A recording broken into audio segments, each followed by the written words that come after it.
En Radio Portales de Valparaíso presentamos Revelando.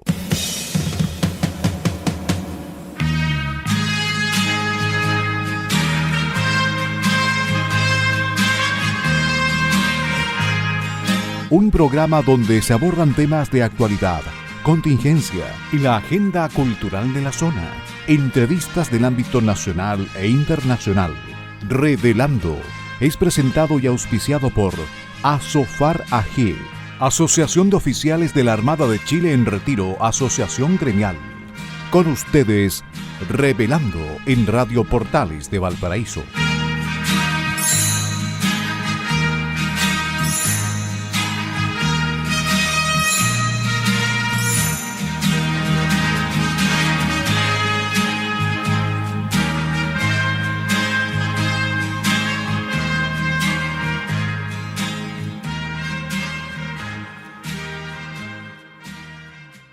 Buenas tardes, queridos auditores. Iniciamos un nuevo programa Revelando, esta vez en un día martes 9 de septiembre, el mes de la patria, en compañía de Eugenio Guerrero, periodista venezolano-chileno, y quien les habla, Patricio Schiavetti, abogado. Por supuesto que contamos con el gentil auspicio de la Asociación de Oficiales de la Armada en Retiro, ASOFAR, y en nuestra casa que nos cobija todos los martes, Radio Portales, la radio amiga, la gran radio de la quinta región. Debo partir el programa saludando a nombre del equipo de Pilar, que desgraciadamente está ausente, Eugenio y quien les habla. Saludar y desearle un afectuoso saludo de cumpleaños a Enzo Alvarado, nuestro periodista que nos colabora todos los martes. Desearle todo lo mejor en este año que se inicia y que goce de los 38 años porque aún es muy joven, así que todo lo mejor para Enzo Alvarado en su cumpleaños. Como es habitual, debemos decir que las opiniones que vamos a vertir en el programa son de nuestra exclusiva responsabilidad y no representan necesariamente ni la opinión de Asofar ni de Radio Portales. Agradecemos igualmente la colaboración de los radiooperadores de Radio Portales, Gerardo Terán y Luis Salinas. Vamos a comenzar el programa saludando a los damnificados del incendio de Viña del Mar, Quilpué y Villa Alemana, como habitualmente lo hace Pilar los días martes. Señalarles que no hemos olvidado de ustedes, que los tenemos en nuestro corazón, que estamos preocupados de ustedes y reconocer que la única ayuda positiva ha sido de la empresa privada, de la actividad privada, no así del Ministerio de la Vivienda, que ha tenido una incapacidad de gestión para solucionar los problemas de los damnificados, que aún, como señalaba yo todos los martes, no tienen acceso a una vivienda digna y justa. La efeméride de hoy se refiere a la efeméride de un día 9 de septiembre de 1988, una fecha muy importante para Chile, porque en ese día se suscribió un acuerdo entre el gobierno de Chile y los jefes de la Isla de Pascua. El acuerdo fue suscrito a nombre del gobierno de Chile por el capitán de corveta Policarpo Toro, comandante del Angamo, quien incorpora Rapa Nui al territorio nacional. Rapa Nui fue descubierta oficialmente el domingo 5 de abril de 1722 por el almirante Jacob Rauhenberg. El acuerdo suscrito a nombre del gobierno de Chile, como lo señalé, fue suscrito por el capitán de corveta Policarpo Toro y lleva la firma de los dos jefes pascuenses, Atán y Tadana, y otros quienes protocolizaron el documento que incorporó Rapa Nui a territorio nacional. La isla de Rapa Nui o Isla de Pascua literalmente Rapa Nui es una isla chilena perteneciente a la provincia de Isla de Pascua, en la región de Valparaíso. Se encuentra en plena Polinesia, Oceanía, en medio del Océano Pacífico, a unos 3.700 kilómetros de Caldera, en el territorio continental chileno, que constituye el punto habitado más cercano dentro de Chile, con una superficie de 163,6 kilómetros cuadrados. Es la mayor de las islas que conforman el denominado Chile insular. Posee una población de 7.750 habitantes, según el censo del 2017, concentrado principalmente en Angaroa, capital y único núcleo urbano de la isla. Así que saludamos a nuestros hermanos pascuenses, chilenos, que se incorporaron en un día 9 de septiembre de 1888 al territorio de Chile, a la República de Chile. Por otro lado, quisiera compartir con los auditores, como es habitual también, los mártires de Carabineros de un día 9 de septiembre. El 9 de septiembre de 1928, el sargento segundo Manuel Muñoz Riveros fue herido a bala por un civil. El 9 de septiembre de 1933, el carabinero Carlos Faría Espinosa fue herido a bala por un delincuente. El 9 de septiembre de 1952, el carabinero Pedro Lascano Peralta sufrió una caída desde un equino en un procedimiento policial. Y el 9 de septiembre de 1969, el cabo Eduardo López Olivares sufrió un infarto al miocardio. Vayan el saludo desde el programa a todos los familiares de estos mártires de Carabineros e igualmente a esta noble institución verde de Carabineros, la institución que se preocupa y vela por nosotros de mantener el orden público, el combate a la delincuencia y al narcotráfico. Eugenio, de acuerdo a la pauta, una vez más se le presenta al gobierno un tremendo problema porque no ha habido acuerdo en la megatoma de San Antonio para comprar los terrenos y que le permitan dar solución a 10.251 personas distribuidas en 4.136 hogares. El día viernes, el ministro de la Vivienda, Carlos Montes, sostuvo una reunión con los dueños del terreno en que se emplaza la megatoma de Cerro Santinela y no llegaron a un acuerdo porque hay un problema de precio y de tasación. Los pobladores han conformado 35 cooperativas de vivienda para comprar los terrenos y evitar el desalojo que fue ordenado por la Corte de Apelaciones de Valparaíso. Pero de perseverar la no solución, se va a tener que dar cumplimiento a la resolución de la Corte del desalojo, que implica también un problema de seguridad. Por ello asistió igualmente a la reunión el ministro de Seguridad Pública, Luis Cordero. Ya se está pidiendo a la Corte un plazo de 3 meses para permitir la planificación de este desalojo que afecta hasta más de 10.000 pobladores en San Antonio, Eugenio. Sí, bueno, a mí me parece esto impresionante y sobre todo por las dimensiones de la toma. Y no sé si las personas saben o los que no saben de esta toma, pero esto se trata de una ocupación irregular en el Cerro Santinela, en San Antonio, en la región de Valparaíso. Y ahí actualmente viven, Patricio, aproximadamente 10.000 personas, según el diario financiero, en aproximadamente 4.136 viviendas. Y el área tiene más o menos 260 hectáreas. Fíjate que este proceso comenzó en octubre del 2019, justo.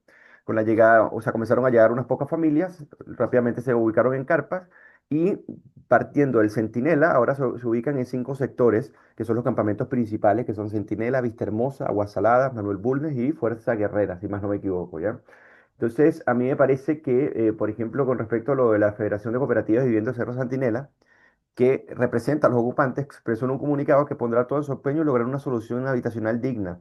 Uno de los grandes problemas es que este terreno pertenece a la inmobiliaria constructora San Antonio, que está en manos de Esteban Solari, y obviamente se pide el desalojo legítimo que se permite allí. Y a mí me parece que en este caso, el gobierno, no solamente en este caso, esto ocurre en un Valparaíso y en la quinta región, también en ciertas partes de Viña del Mar, donde el desalojo de tomas no ha tenido ningún efecto, porque dentro del gobierno hay un imaginario donde primero, básicamente la responsabilidad recae en los propietarios, en este caso no, es una toma mucho más grande y todavía no se llega a un acuerdo, pero esa es la filosofía, y más que en este caso la justicia ha aplicado como que la responsabilidad aplica, hubo un caso muy emblemático en Valparaíso, donde el propietario tendría que encargarse del desalojo. Yo creo que esto no va a tener un buen cauce, Patricio, hasta que llegue una negociación política que tenga implicancias jurídicas y que permita ya sea el gradual o la el total desalojo de la toma cuando se tengan ciertas nociones de las implicancias del derecho de propiedad y cuando la legislación, y en este caso la justicia, no apela en favor de los propietarios. Ya, yo no sé qué opinas tú, pero yo opino que en el imaginario del actual gobierno es muy difícil que esto ocurra porque incluso dentro de un sistema de justicia que ha estado bien politizado, por ejemplo, los últimos años, no se ha prestado precisamente para que el desalojo de toma sea un éxito rotundo, y menos en una tan enorme como lo que es esta toma, la megatoma que se llama de Cerro San Antonio. Así que esperemos cuáles podrían ser las declaraciones y negociaciones, pero yo dudo mucho que esto se pueda presentar en los últimos meses como una solución viable. Porque fíjate que el 3 de septiembre del 2025 también o sea, las negociaciones fracasaron debido a que los propietarios demandaban 0,4 UF por metro cuadrado, ¿no? Que era lo que tú más o menos comentabas, y tras el fracaso de esta mesa, los propietarios anunciaron que solicitarán que se cumpla la orden judicial de desalojo para las más de 10.000 personas. Entonces, por un lado no hay intentos realmente de acción política y voluntad para poder dar solución para desalojar la toma. Segundo, básicamente parece que se les da a los dueños. Y tercero, no se está aplicando el fallo. Y cuando eso ocurre, entonces es difícil que haya una solución y que el Estado de Derecho se defienda y que a su vez la propiedad privada se pueda proteger. No sé qué opinas tú.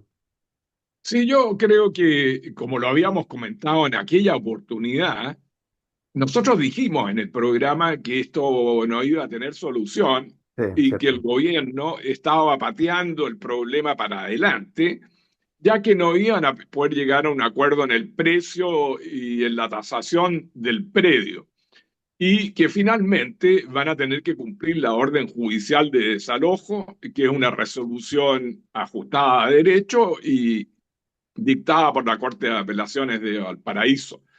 Por lo tanto, el gobierno va a tener un problema de seguridad, de desalojar más de 10.000 personas y van a tener que cumplir en definitiva la sentencia judicial de desalojo sin más trámite. Así es, sí, sí, yo opino exactamente lo mismo. Y más cuando existe un imaginario, Patricio, donde los derechos de propiedad no son fundamentales. Y esa es la institución pilar.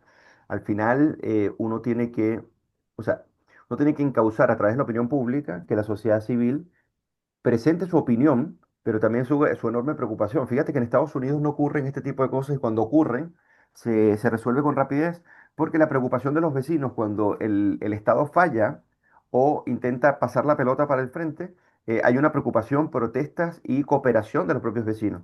Entonces, nosotros tenemos que transitar y ser una cultura donde el respeto al derecho de propiedad eh, sea una norma y además no ocultar obviamente que hay un problema, o sea, la toma es un síntoma de dos cosas, me imagino yo, una, bueno, la crisis habitacional, pero sobre todo que los derechos de propiedad no se están respetando desde hace algún tiempo para acá, o sea, esto no es nuevo. Entonces, yo creo que tenemos que cambiar el rumbo en cómo se ven las instituciones y cómo se arreglan estos fallos, porque da incentivos, Patricio, no sé qué piensas tú, a que haya una consecución de grandes tomas en cualquier parte del país. Absolutamente. De no haber acuerdo entre las partes, debe ejecutarse la resolución judicial de la Corte, porque de Así no es. hacerlo, incentivar en distintas partes del país las tomas y las soluciones ilegales e irregulares. Así que aquí debe primar la defensa del principio de respeto a la propiedad privada y lamentable que los pobladores no tengan el auxilio del Ministerio de la Vivienda para dar una salida al problema de contar con una vivienda digna y justa. Así que es un problema ni de los propietarios ni de la Corte, sino que del Ministerio que no ha sabido buscar Así una es. solución definitiva a dichos pobladores. Perfecto. Sí, muy de acuerdo. Oye, y quiero compartir con los auditores un tema que aparecería como un poco desvinculado de la preocupación diaria de las personas. Están preocupados indudablemente de la seguridad, de volver tranquilo a casa, de la delincuencia, del narcotráfico, pero yo como panelista y en un programa que tiene el apoyo de la Asociación de Oficiales de la Armada en Retiro, debo plantearlo y me refiero al financiamiento de las Fuerzas Armadas, porque en definitiva, si no tenemos unas Fuerzas Armadas bien preparadas, absolutamente dotadas del armamento necesario para ser un Estado disuasivo, vamos a tener problemas vecinales con Perú, con Argentina, que son países que están actualmente debidamente financiados y renovando su material de guerra. Y en efecto, en mayo pasado, el Ministerio de Hacienda, a través de la Dirección de Presupuesto, constituyó un grupo asesor con el objetivo de formular propuestas técnicas orientadas a un uso más eficiente y sostenible de los recursos fiscales. Ello mediante la elaboración de propuestas técnicas y ampliamente respaldadas que permitan reducir, contener y racionalizar el uso de los recursos públicos en el corto, mediano y largo plazo. Y dentro de las conclusiones de la Comisión Asesora para Reformas Estructurales al Gasto Público, se propone la eliminación de los incisos primero y segundo del artículo 101 de la Ley Orgánica de las Fuerzas Armadas, los que se establece la entrega de un aporte basal mínimo al fondo plurianual para las capacidades de la defensa. Lo anterior implica una amenaza cierta para la defensa nacional al poner en eventual peligro la planificación estratégica de las Fuerzas Armadas. Este aporte, este fondo plurianual, permite la renovación del material de guerra, la compra de nuevo material de guerra o el mantenimiento del material de guerra. Por lo tanto, de prosperar la eliminación de este artículo, indudablemente genera un problema que amenaza a la seguridad nacional y que afecta las capacidades estratégicas de las Fuerzas Armadas y de este poder disuasivo que tienen en la mantención de las fronteras. Así que a mí me parece una brutalidad la recomendación de esta comisión asesora, porque ya habíamos tenido en el pasado la derogación de la ley del cobre, que era la vía de financiamiento de las Fuerzas Armadas, se daba un porcentaje para permitir la compra de material de guerra y se modificó esa derogación con el establecimiento, esto articulado en la ley orgánica de las Fuerzas Armadas. Así que es una nefasta solución que afortunadamente requiere de una reforma legal, no es una cuestión que pueda realizarse por vía de decreto y que va a tener que ser discutida de prosperar esta recomendación en el Parlamento. Y yo estoy cierto de que los parlamentarios no van a permitir desnudar a las Fuerzas Armadas y dejar sin financiamiento estas renovaciones y compras de material de guerra. Sí, bueno, tú lo has dicho muy bien. O sea, las implicancias de considerar la eliminación del aporte basal, a mí me parece, o sea, yo no soy un experto como tú en esto, pero a mí me parece que genera al menos cuatro ámbitos, ¿no? El primero, que genera una incertidumbre presupuestaria para las Fuerzas Armadas en un contexto en un contexto mundial, si podríamos decir, porque yo siempre te lo he preguntado acá y tú me lo respondes, la función que cumplen las Fuerzas Armadas más allá que la protección de nuestras fronteras, del país y de garantizar la seguridad y el Estado, y que se cumpla el Estado de Derecho en el sentido de que cuando tú tienes un Estado de Derecho, no puede venir ninguna invasión extranjera, por ejemplo, y ninguna fuerza que se coloque por encima de la Constitución para acabar con ese Estado de Derecho. Y una de las fuerzas que te lo garantiza es una institucionalizada y experimentada Fuerza Armada. Eso en el aspecto, si podríamos decir, político, institucional. Pero también hay otros aspectos que tú acá has desarrollado que me parecen muy interesantes y tener a un ámbito tan importante con incertidumbre es terrible. Lo otro es que deja una dependencia del Ejecutivo y del Congreso, porque al eliminarse la base legal del aporte, la disponibilidad de fondos dependería exclusivamente de las decisiones anuales del Ejecutivo y del Congreso vía ley de presupuesto. Entonces, eso obviamente no solamente aumenta la incertidumbre, sino que estaría a la pinta, si podríamos decir, de la primera magistratura. Y ninguna institución que se precie eh, de sí misma, de ser estable en el tiempo y llamarse institución, debería depender de los caprichos, de las ideologías o los enfoques estratégicos que tenga la primera magistratura, porque si no, Patricio, deja de ser una institución. La institución Sí, precisamente claro. está anclada en que las leyes están por encima de los hombres o de las decisiones coyunturales, ¿ya? Por último, que hay riesgos para el proyecto crítico de defensa que tú lo comentaste ahora y también que abre también, o sea, que abre un debate sustancial con respecto a la seguridad nacional y el contexto regional, que hemos visto, con esto cierro, que eh, tenemos, o sea, el contexto del mundo hoy en día es un contexto donde quienes tienen fuerzas armadas y tienes malos vecinos o pretensiones invasoras, universalistas de otros, te dejan vulnerable. Y yo creo que eso es un elemento estratégico que ni siquiera se lleva al debate de si debe estar o no, Patricio. Entonces es algo como fuera de lugar. ¿Cómo lo ves tú?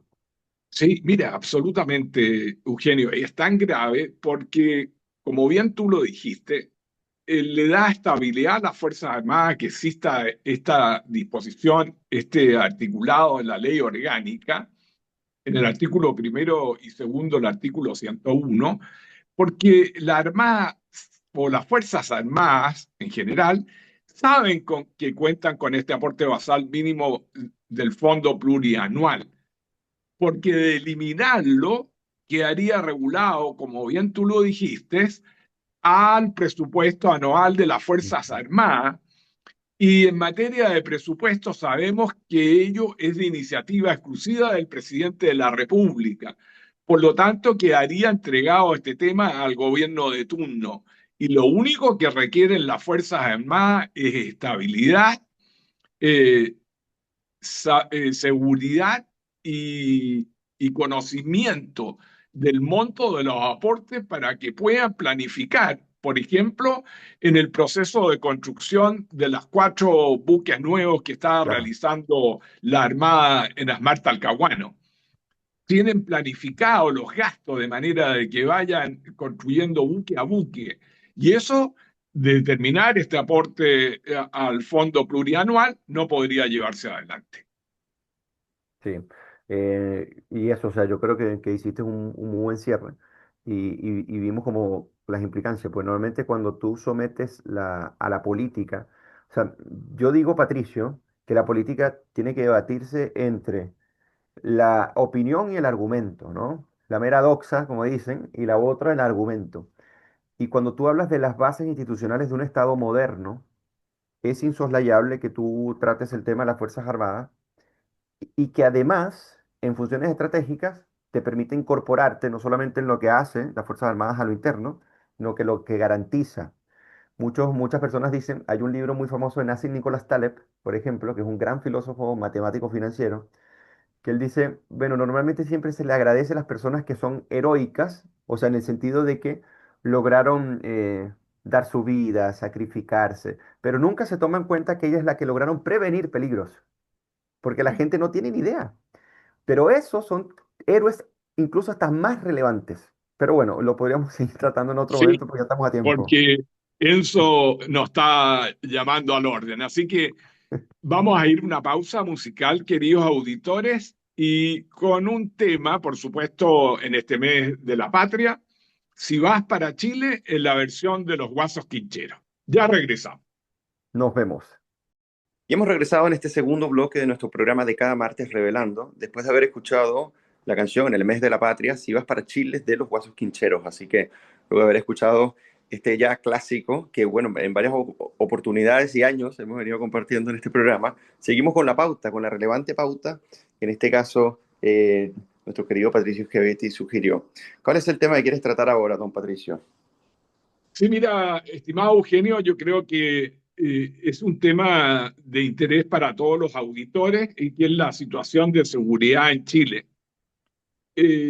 Yo me quiero referir a esta problemática basado en un estupendo artículo del Mercurio del día sábado pasado en la sección nacional, en que el ministro Cordero hablaba de un país normalizado. Y eso es absolutamente falso y realmente ninguno de los chilenos lo puede entender porque sufre la inseguridad día a día y las cifras no acompañan en absoluto su frase. En homicidios consumados, en el 2022 habían 1.330 homicidios. En el 2023, 1.249. En el 2024, 1.207 homicidios. Por lo tanto, hay un aumento en la cantidad de homicidios significativa.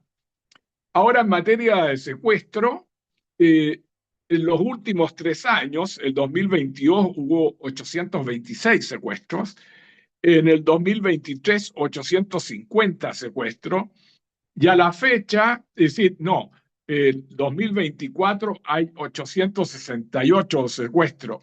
Por lo tanto, en nada se condice y se equivoca absolutamente el ministro Cordero. Imputados de responsabilidad penal adolescente, vemos diariamente en la participación de los portonazos, de los robos, incluso robos con homicidio, la participación de adolescentes en la comisión de los delitos y imputados en materia de responsabilidad penal adolescente, tenemos en 2022 27.644 imputados. El 2023, 36.468 imputados.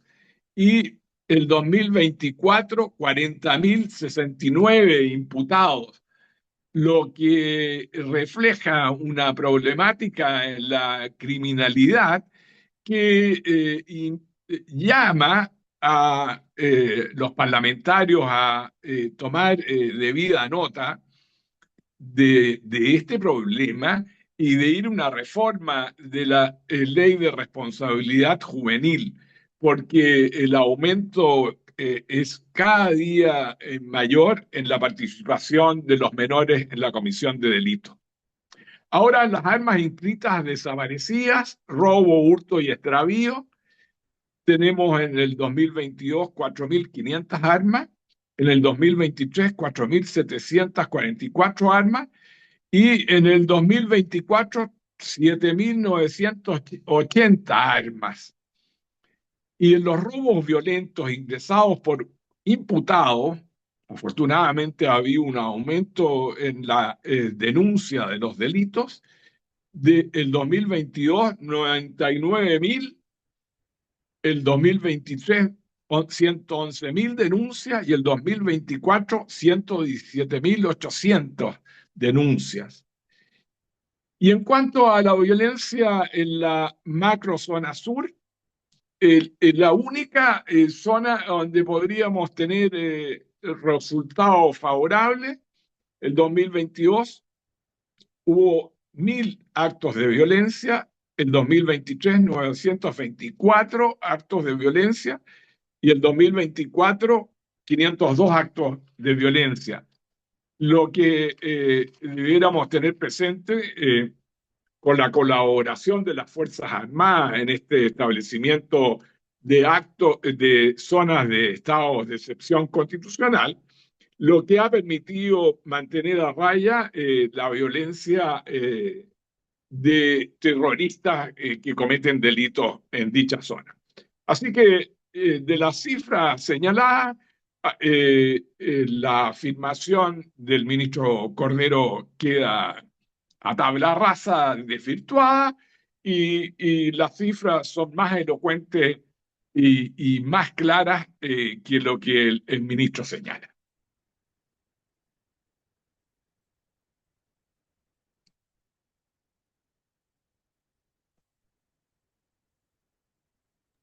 ¿Aló, me escuchan? Eugenio, ¿sí? Sí, sí, dame un segundo. Sí, mira, como tú lo has descrito, Patricio, me parece que es sumamente relevante, porque yo quería dar un par de cifras más, ¿no? Lo que pasa, Patricio, es que la situación reciente en el informe del 2025 de la Fiscalía Nacional, que indica que la tasa nacional de homicidios, o sea, la tasa nacional se mantiene en 6 homicidios por cada 100.000 habitantes, y eso ha representado una baja respecto al año anterior, pero no se ve la big picture. La big picture es que en algún momento en Chile se tuvo 3 muertes por cada 100.000 habitantes. En un momento creo que llegamos a tener 2,5 y ahora es 4. Ahora es 6 homicidios por cada 100.000 habitantes, lo cual no solamente es un aumento vertiginoso, sino cuando uno se va directamente a las cifras específicas, como tú la diste. Por ejemplo, si yo cito la del 2018 al 2022, que la tasa de homicidio ascendió desde aproximadamente 4,5 por cada 100.000 habitantes en 2018 hasta un pic de 6,7 en el 2022, lo que supone un aumento del 33% y 1,5 puntos por cada 100.000 habitantes. Y esas son cifras absolutas, y los homicidios consumados aumentaron de 845 en 2018 a 1.322 en el 2022. Esto es importante decirlo y manifestarlo, porque si no se toma en cuenta las cifras absolutas, pero también se ve la big picture, se hace una especie de cherry picking para manipular las cifras e implicar lo que el ministro, de manera muy respetuosa con respecto a la situación de Chile, quiere implicar.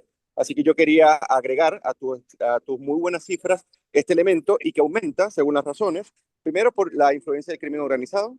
Segundo, la percepción de inseguridad, que aumenta, obviamente, en función de bases reales, y que, bueno, según diferencias geográficas, uno ve dónde afecta más que otra, pero en términos generales, obviamente hay un aumento significativo. Sí, y Eugenio, nos debiera inquietar el tema, porque a propósito de la discusión del próximo presupuesto de la Nación para el próximo año, hemos visto las declaraciones del ministro Grau, que estarían haciendo reducciones presupuestarias en materia de seguridad. Es decir, realmente yo creo que no entienden nada del problema, y si las cifras son tan elocuentes, ¿cómo van a ir a reducir el presupuesto en materia de seguridad si las cifras en homicidios consumados, Amigo, ¿le podría secuestros, bajar, por favor? Sí, no hay problema. realmente es absolutamente Sí, gracias. preocupante?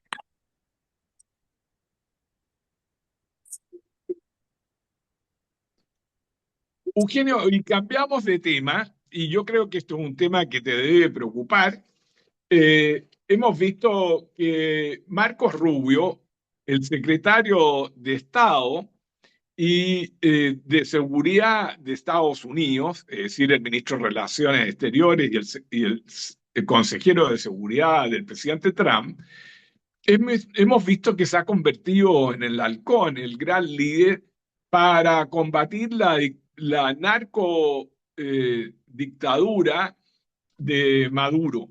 Y hemos visto que actualmente Venezuela está rodeado de 8 buques de guerra, un submarino nuclear, y en el día de ayer el ministro de Guerra, porque se cambió la denominación de Ministerio de Defensa a Ministerio de Guerra, ha concurrido a visitar las tropas, ha infundido unos discursos muy aguerridos para alentarlas, Y yo creo que el desplazamiento de todo este aparataje militar no es sino para intervenir directamente en Venezuela. Yo creo que no puede entenderse que haya un traslado de tal magnitud de buques, aviones, eh, para no sino presionar o intervenir en el territorio de Venezuela.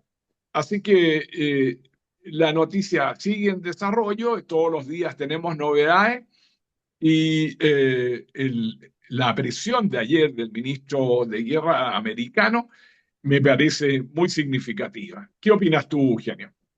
Sí, Patricio, bueno, muy buen aporte y yo estoy muy de acuerdo contigo. Pero además que por parte, en este caso, de la narcodictadura en Venezuela es ridículo todas las ínfulas porque han habido direcciones opuestas, ¿no? Por un lado, vemos una supuesta gallardía, que no es más que una fuerza armada tomada por un cartel de drogas. Entonces ni siquiera podría llamarse Fuerzas Armadas, lo que hacen es proteger el botín que les permite el narcotráfico a gran escala, eso por un lado, y por otro lado que vemos al propio Maduro con declaraciones ridículas diciendo que ellos están ayudando a Estados Unidos a combatir el narcotráfico, cuando ellos son la cuna del narcotráfico latinoamericano. Y lo segundo es básicamente tratando de aliarse y que Trump tome distintas consideraciones, sobre todo por las cartas que ha enviado a la ONU, porque por un lado él demuestra lo que es, igual que toda la cúpula chavista y sobre todo el ejército, porque es un ejército, Patricio, que actualmente es un chiste, es un mal chiste. ¿Por qué? Porque es un ejército que se ha encargado de reprimir a la población, de muy cobardemente participar en las sistemáticas torturas, y por otro lado, como están implicados sus principales jerarcas, no solamente en temas de narcotráfico, sino también por delitos de lesa humanidad y violaciones sistemáticas a los derechos humanos, entonces aquí vemos una especie de pantomima, ¿ok? Por parte de ellos para tratar de implicar y dar señales bien confusas. Ahora, al tema, al punto. Yo estoy de acuerdo contigo. Yo no sé si tuviste, pero hace 3 días Donald Trump no descartó la posibilidad, incluso se está estudiando la posibilidad de comenzar bombardeos a lo interno de Venezuela, donde se presume hay, o sea, hay vínculos realmente con la producción de drogas y donde se concentran carteles de drogas. Además, avisar que ya el Departamento de Estado en Estados Unidos está enterado no solamente de cuántos estados va dominando el narcotráfico, sino también el ELN, la FARC y también Hezbollah y toda la amenaza que representa no solamente la estrategia chií hacia el Medio Oriente y hacia Occidente con el peligro del terrorismo internacional, sino también cuáles son las implicancias y las implicaciones en el que la narcodictadura ha estado inmersa no solamente desde Maduro, sino incluso desde Hugo Chávez. Entonces acá lo que se está dando, Patricio, o sea, esto coincidiendo con toda la maquinaria bélica que ya está alrededor de Venezuela, es que aquí se está legitimando una intervención que es muy necesaria para una dictadura que usurpa el poder y que de paso está tratando de ver a Venezuela, en este caso, como el último depósito donde pueden protegerse. ¿Por qué? Porque fuera de Venezuela no podrían ser absolutamente nada. Entonces tratan de defender y llaman a milicias supuestamente que vienen de la sociedad civil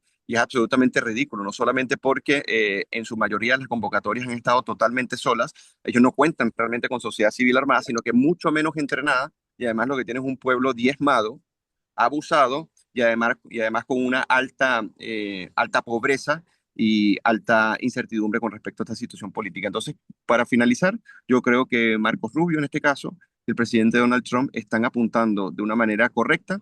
Y yo creo que si ellos logran dar el paso, estarían liberando no solamente a Venezuela, sino también cuáles son sus principales secuaces, que son Cuba y Nicaragua. Si se acaba el financiamiento que Venezuela le da a Cuba, eso presionaría muchísimo más a lo que la dictadura en Cuba hace, totalitaria hace, y por otro lado debilitaría internacionalmente a Nicaragua y sus acercamientos con Bolivia y con Ecuador quedarían incluso muy debilitados, y más con los resultados de las elecciones en Bolivia, que lo tuvimos hace poco, y también lo que está aconteciendo hoy en día en Ecuador. Así que quería aportar eso. Sí, absolutamente, y me parece muy bien que Estados Unidos haga todas estas presiones de manera de terminar con un gobierno ilegítimo que tuvo una derrota estrepitosa, Sí, en la cual ganó el candidato González y que jamás el gobierno mostró las actas porque las guardó irregularmente y nunca pudieran exhibirlas. Por lo tanto, tenemos un gobierno ilegal, ilegítimo, tenemos un gobierno implicado en la droga y en el tráfico de drogas y que afecta internacionalmente a todos los estados de Sudamérica al propiciar esta política socialista marxista, no solamente en Venezuela, sino que en Nicaragua, Cuba y todas las implicancias que eso significa en los distintos estados americanos. Así que esperemos cómo se van a desarrollar la noticia. Yo creo que debe continuar la presión de Estados Unidos de manera finalmente de hacer saltar el gobierno actual y legítimo de Maduro. Patricio, incluso acá mismo en Chile, no solamente con la incursión del crimen organizado, en este caso representado en gran parte en el Tren de Aragua, sino también el crimen regular, si podríamos decir que no es crimen organizado, pero es cultura del crimen. Y por otro lado, que a mí me parece que es muy importante decirlo, cómo han sido diversos financiamientos de la dictadura venezolana a organizaciones extremistas acá en Chile, y también la relación que hubo con respecto a los sucesos que ocurrieron en octubre. No solamente porque habían personeros muy famosos en suelo chileno, y específicamente en Santiago, involucraron las protestas. Hasta el momento no se tiene una comprobación directa, pero si nosotros indagamos también el comportamiento previo que ha tenido la dictadura venezolana respecto a organizaciones extremas en Chile, uno podría decir que puede haber alguna implicancia y varias personas se han aventurado a que sea una hipótesis plausible, como Sergio Muñoz Rivero, por ejemplo, y en cierta medida también el ex canciller Roberto Ampuero.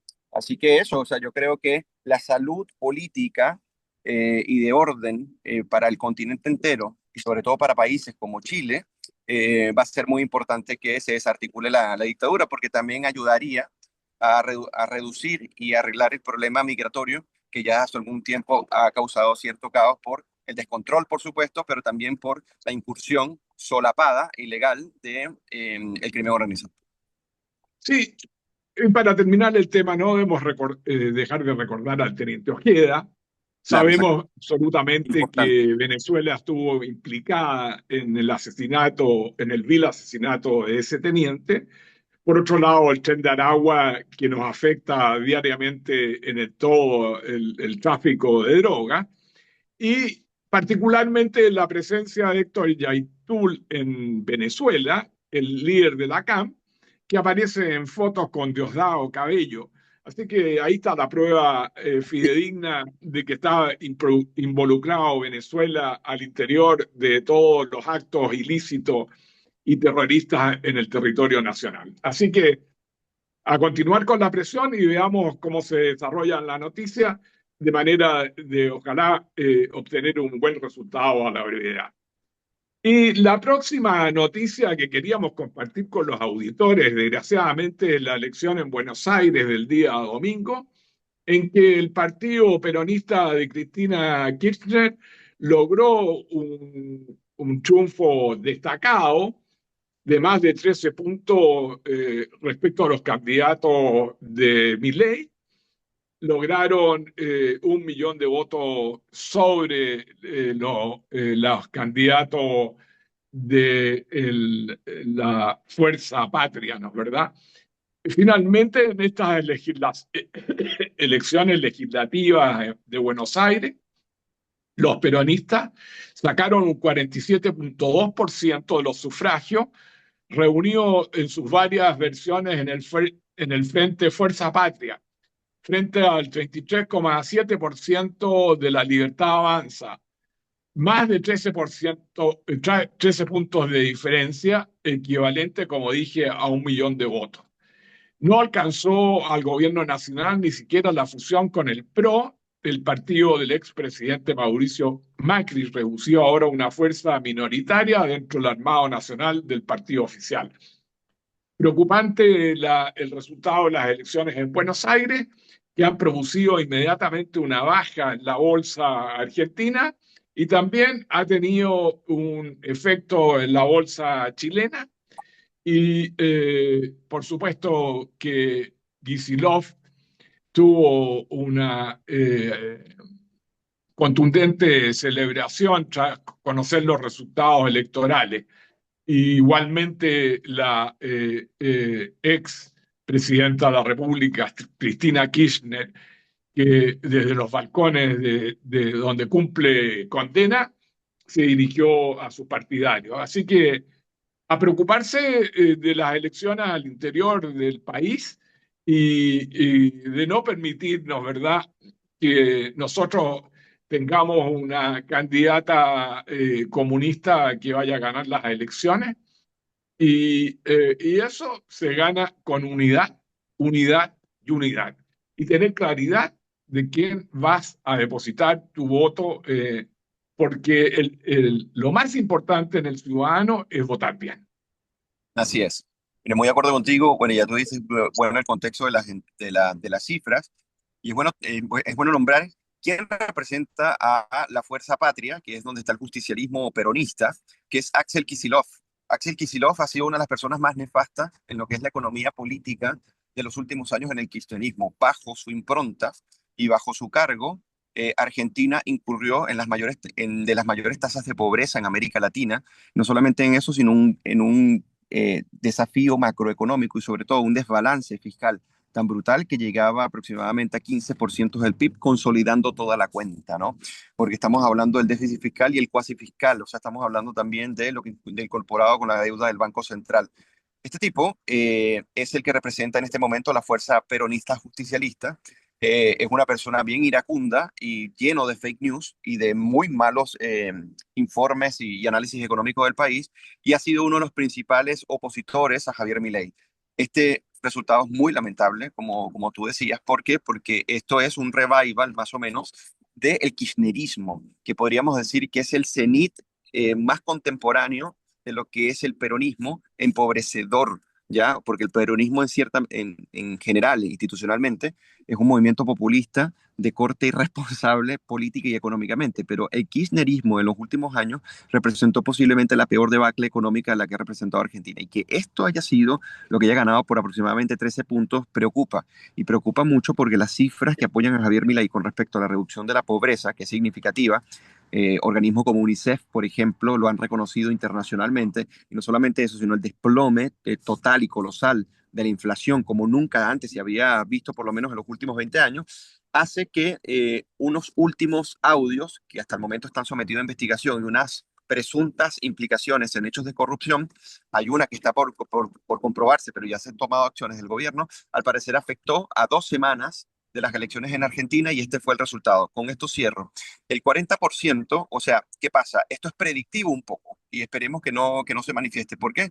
Porque la provincia de Buenos Aires, como bien sabes, representa un enorme porcentaje de la fuerza electoral y tiende a ser como una especie de barómetro, ¿no?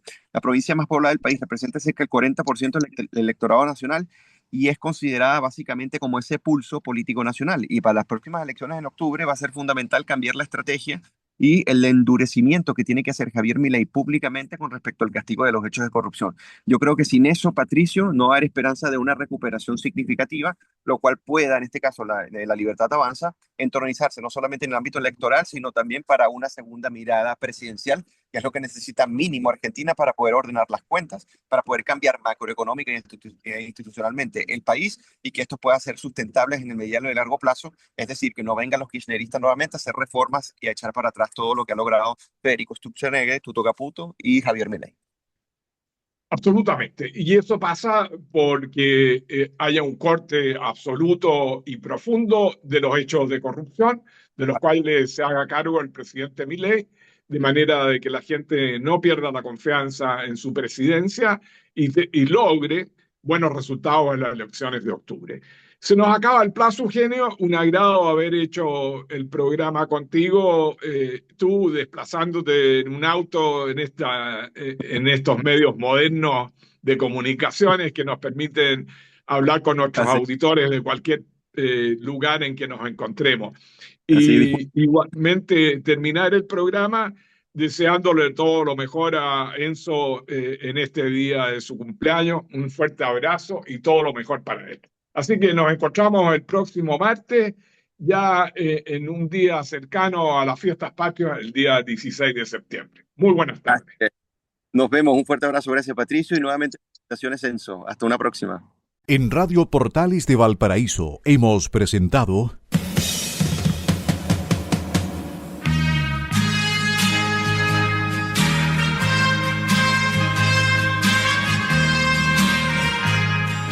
Revelando.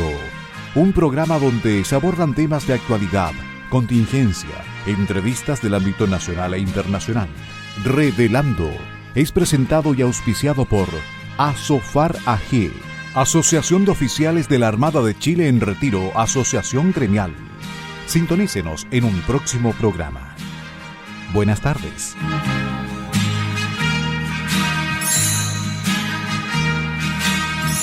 Las opiniones vertidas en este programa son de exclusiva responsabilidad de quienes las emiten y no representan necesariamente el pensamiento de Radio Portales de Valparaíso.